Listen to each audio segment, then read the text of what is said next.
So welcome to this lecture on demo of fabrication of silicon nitride cantilever process. So what we are trying to understand in this demo lecture is to understand how a device is fabricated and what are all the individual unit processes that one need to do to achieve a desired device, right? So we are taking a cantilever as an example, which is very simple, but also it involves all the unit processes that we have seen throughout the lecture. So primarily all this process is done in a clean room. So clean room, as the name suggests, is clean. So what we mean by clean here is the number of particles is controlled. The temperature is controlled. The humidity is controlled. So it's a controlled environment. For instance, the clean rooms are classified as class 100, class 1000, class 1, class 10. So there is a number that is defined. And this number indicates how many number of particles that you can find within a cubic feet. So this is one of the metric that we use to classify clean room levels and also the cleanliness level of any clean room. So why we need clean room? Because most of the devices that we fabricate are either in micrometer scale or nanometer scale. So when you shrink down the device, even the smallest of the dust particle that you cannot see can come and sit on this device, and they can either short a device or create open circuit or create undesirable functional issues. So we want to avoid all those particles, right? This particles can be controlled only by filtering and creating a controlled environment, right? So once you create this environment, we can do processing inside this lab. But then you need humans to process this, right? So we actually generate a lot of particles, right? So we have particle coming out of our skin, out of our breath, from hair, and all our clothing also gives out particles. So we need to make sure that people who are working inside the clean room don't contaminate the clean room. So there is an elaborate procedure in preparing yourself to enter a clean room and get your process done. So that is the first part that we are going to see, and later on we will look at the fabrication process flow that is required to fabricate a cantilever device. Let's first look at the procedure to enter a clean room. So what we see here is a gowning procedure to enter a clean room. In this particular case, it is National Nanofabrication Center located at Indian Institute of Science, Bangalore. So before entering any clean room, you have to make sure that your biometric is authenticated. So only authorized personnel are allowed to enter the premises. And the first thing is you should make sure you remove the footwear, right? Either you put an overall on your footwear or remove it. And this varies from one clean room to another. And in this particular case, you should remove the footwear, and then you use an intermediate transport slippers with overalls as well. So this zone allows you to buffer region to reduce any kind of contamination that can be transferred into the clean room. So the next thing is to clean yourself, right, through an air shower. So all the loose particle that is sitting on our cloth, on our skin, should be dusted off. So we use forced air to remove all these particles. Once the particles are removed, then we start the gowning process. The first thing to do is protect your mouth using mouth mask, and then we have to protect any particle coming off from our head through a net. And then we put our bunny suit here. So as you can see, it covers the overall body. And then we have to put the shoes, appropriate shoes that should fit properly so that you don't have difficulty in walking.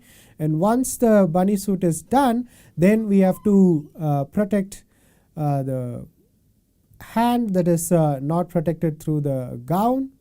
So once you are all fully dressed up, you should make sure that you feel comfortable and check whether the gowning is properly done before entering the clean room. So once you are done, then you can enter into the main clean room premises and then enter the bay wherever you want to process.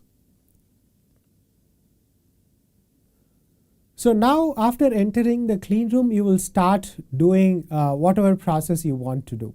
So in this case, we want to take a very simple example of making a cantilever beam using silicon nitride as the cantilever material, which is deposited on silicon. Let's look at what we are actually trying to fabricate. So this is the desired device cross section, what we would like to realize, and this is the cross section that you see here. So the material that is free hanging is silicon nitride on silicon substrate, right? So the released beam or the membrane of a certain material which is fixed at one end, so like this, and this is freestanding on the other side, so it should be freely moving at the other end. So this is the cross section. If you look at this device from top down, it might look something like this, right? So this is a free hanging side, this is the membrane that is free hanging, and here this is fixed, right? So we would like to fabricate this device, and there are multiple processes involved in fabricating this. And the first step that we have to do is to design a mask that is required, right? So first we have to make a mask, right? As we already saw in lithography, whatever structure you want to make, we have to make a mask for it, a photo mask for it. So what you see on the left side is a group of cantilever designs, and on the right side you see a zoomed in image of what we have designed, right? So as I mentioned, so this is the fixed side and this is your free hanging side. So this should be your free hanging side and this should be fixed side. So this is all top down design. So you design for a certain width that you have here, and then for a certain length and also the width. So these are all the dimensions that you would use in order to design a photo mask. So once the photo mask is designed, then the next step is to make a mask plate, right? So that mask plate looks something like this. So on the left side, we already designed a mask, right, using a CAD tool. And on the right side, what you see is a mask plate wherein the design is transferred onto the plate, where you have the chromium layer, that is a dark region which is opaque here, and then the open region that you can see here, right? So the open regions are the places where light would go through. So once the mask plate is done, then we can start doing the fabrication process, right? And before doing any fabrication process, the first thing to do is to clean the substrate, right? We should first clean the substrate. It is a wet process. In this case, this is RCA clean of the silicon wafer.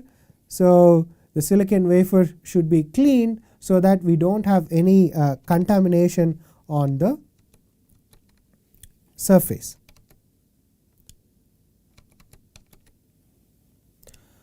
So let's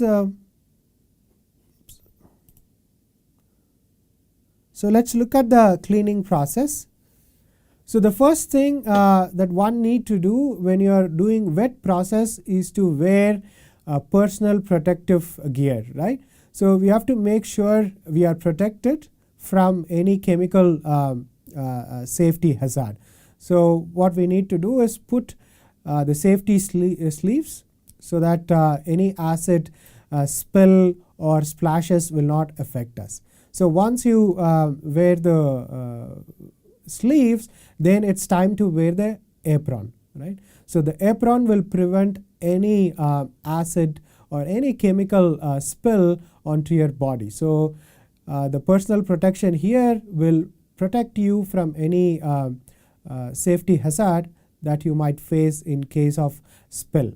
And the next thing is to protect your face and head using a face mask, right? So here the face protection will help you to prevent any sort of spills as well. So once you are completely dressed, then you enter the wet etch process bay, where you have multiple equipments that can do various things.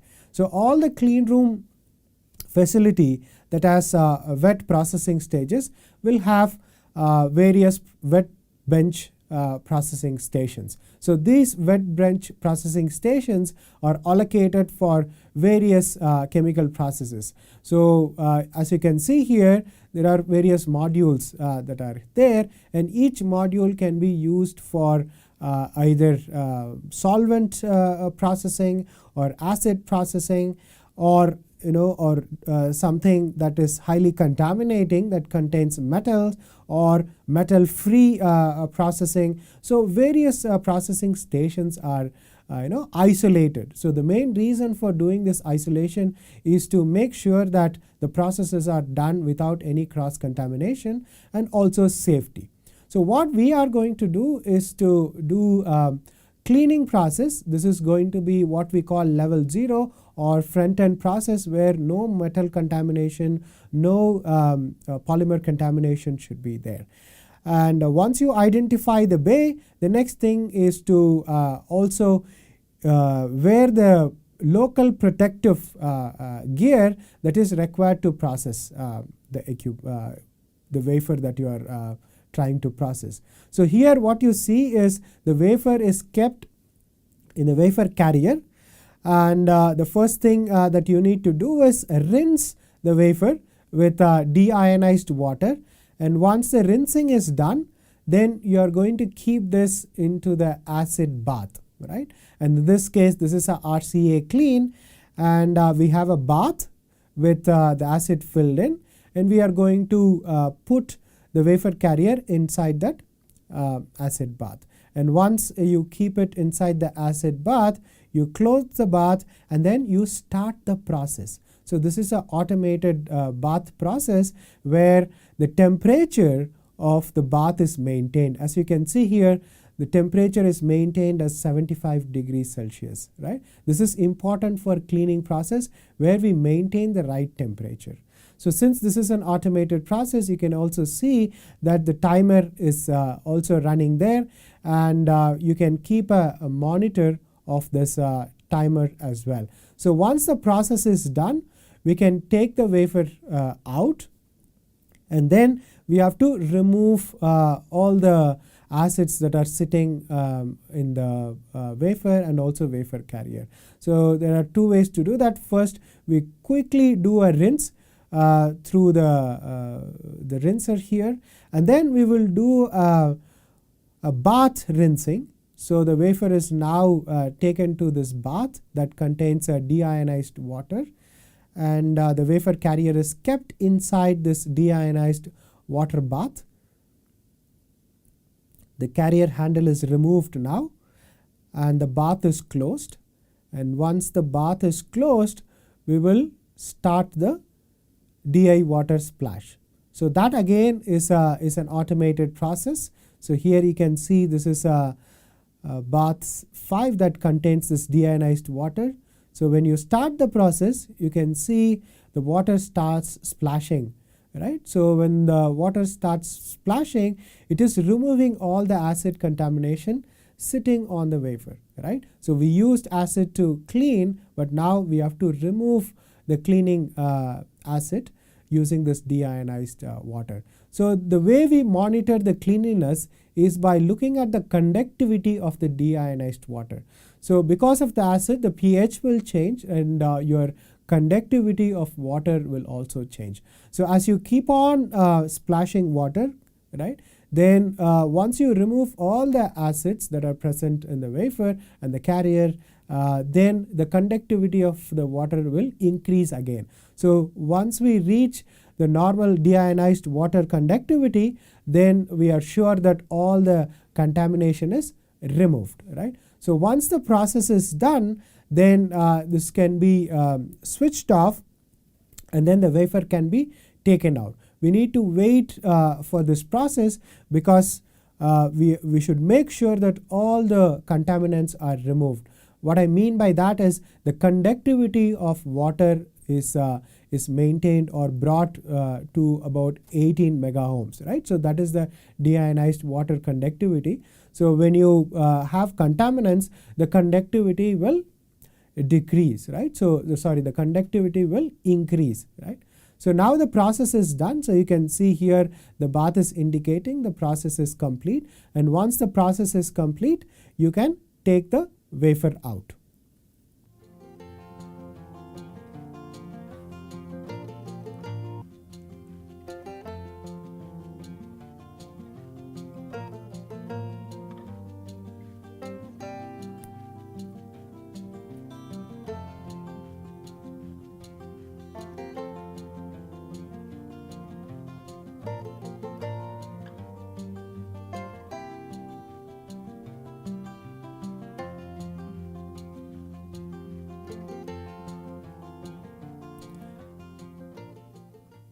So the wafer is now clean. However, you can see still water is sticking onto this wafer. So we need to dry this wafer. So we have cleaned the wafer now, but still we have water sitting on the wafer. But we don't need water in the subsequent processes. We need to remove all the water. So in order to remove this water, what we need to do is to dry the wafer, right? In this case, we are going to use spin drying machine here. So the wafer is loaded with the wafer carrier inside the drying tool here. So the drying tool will spin the wafer, right? And while spinning it, the centrifugal forces are going to pull the water out, right? As you can see here, the water is being taken out. And once it reaches the maximum spin speed, all the water particles are taken out.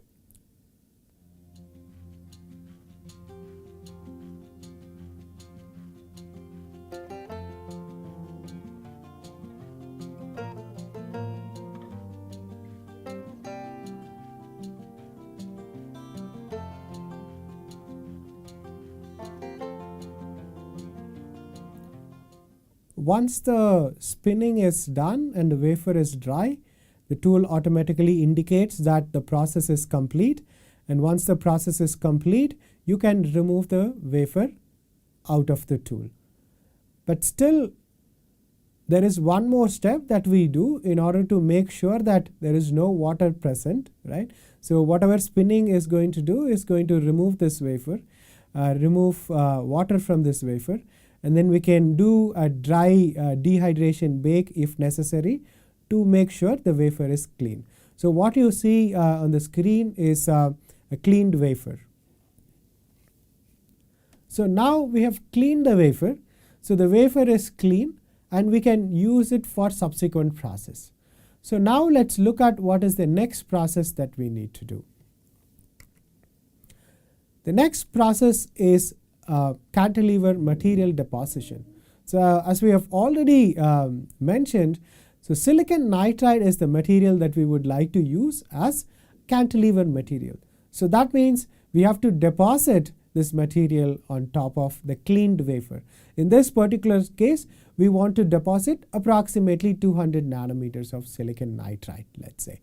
So after deposition, the cross section would look something like this, where you have silicon nitride of about approximately 200 nanometers, right, is what we would like to have. And the top view will be very uniform because we have not done any patterning yet. So it's a blanket deposition. And what we are going to use for the silicon nitride deposition is low pressure chemical vapor deposition, which is a high temperature furnace process. So what we see here is a horizontal LPCVD furnace. So LPCVD meaning low pressure chemical vapor deposition furnace.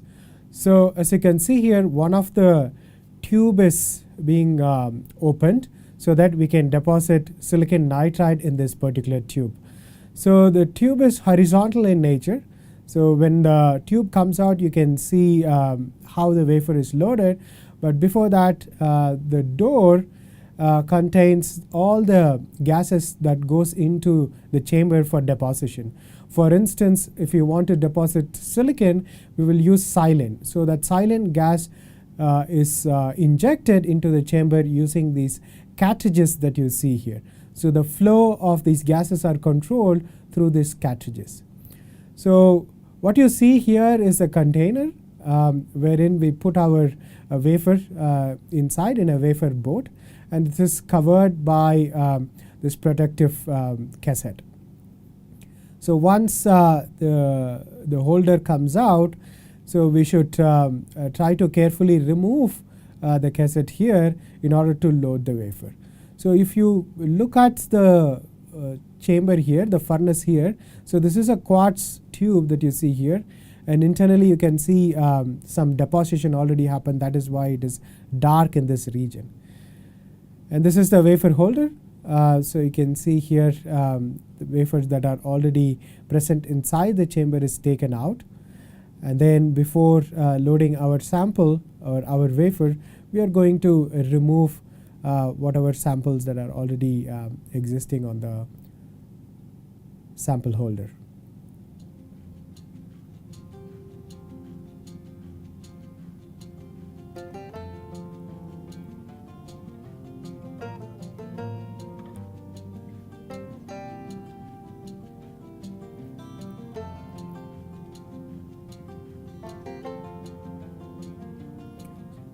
So the cleaned wafer is now placed inside the wafer board, right, and transported into the furnace tube.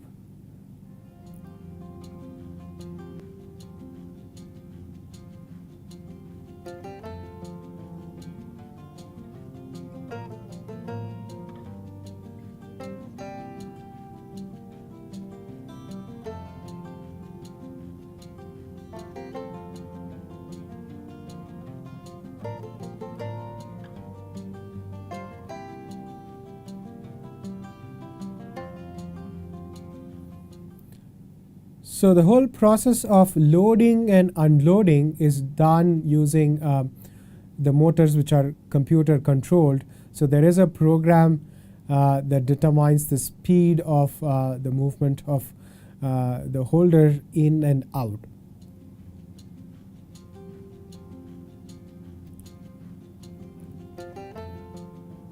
So as I mentioned earlier, you can see here the two cartridges, right, and this is the way through which the gases are fed inside the chamber, and then the temperature inside the tube and everything is all measured through the sensors that you see here with various wires coming out.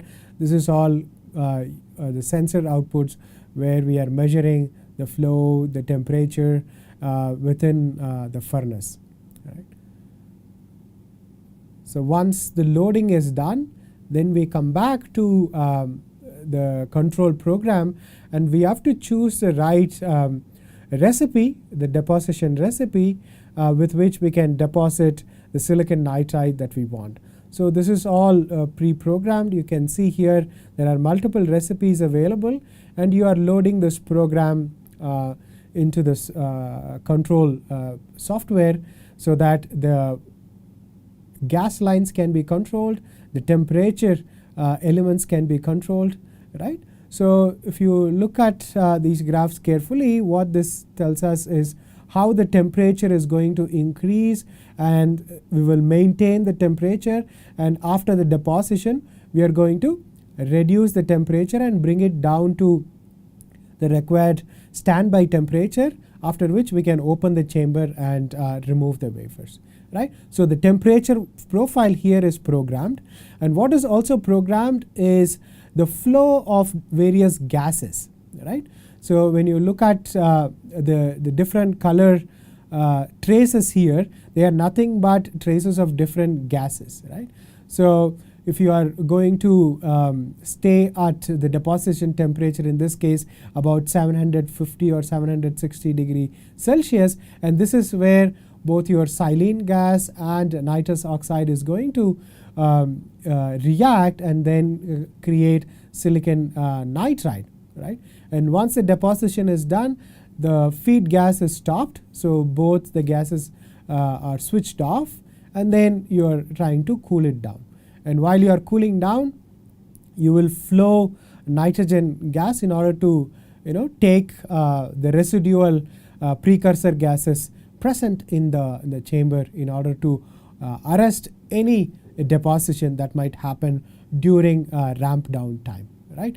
And you can see here what is happening in different zones. So tube 1, furnace, load zone, carrier zone, end zone. So there are different zones. So load zone is the starting of the tube, central zone is the center of the tube, and the end zone is where the end of the tube is. So the temperature should be uniformly maintained. In this case, it's 700, 700, 700. So there is a uniform temperature we are maintaining.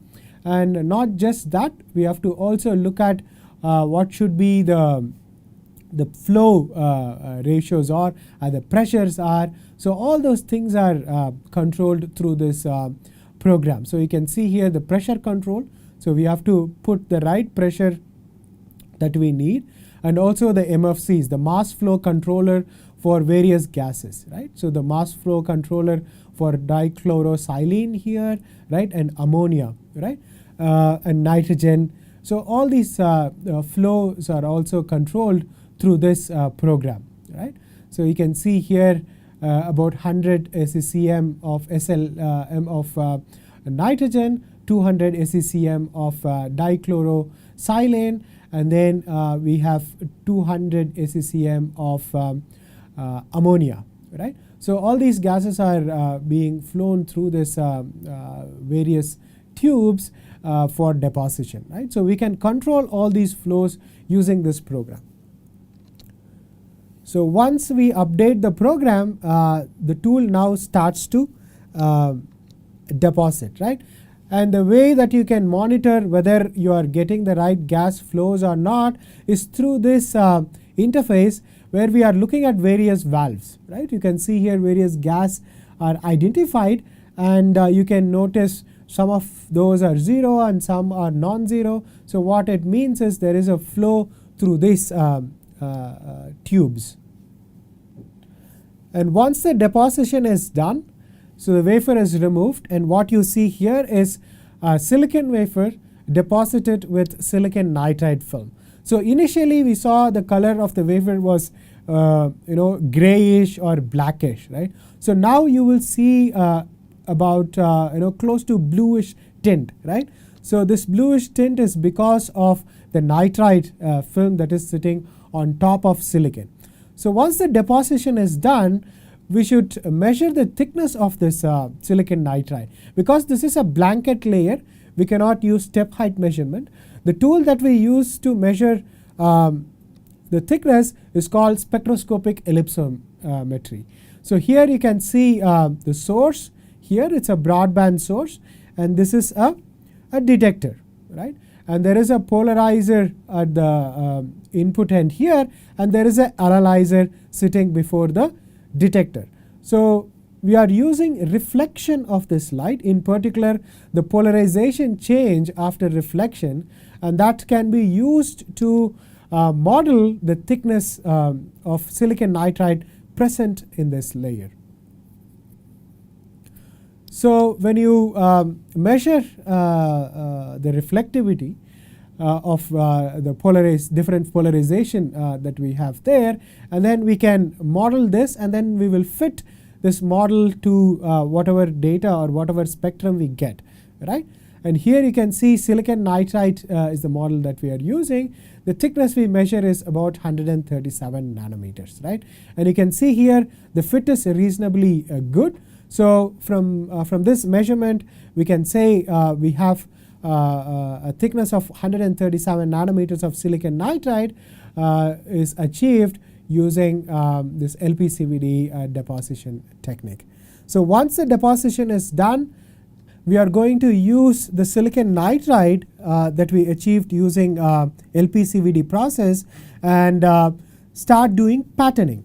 So the next step is lithographic patterning, where we are going to coat a thin layer of photoresist and transfer the pattern, right? So transfer the pattern that we want onto this photoresist, and later on transfer this pattern into a silicon nitride layer. So the first step in lithography is to transfer the pattern onto the soft mask here, and we will see that demo shortly.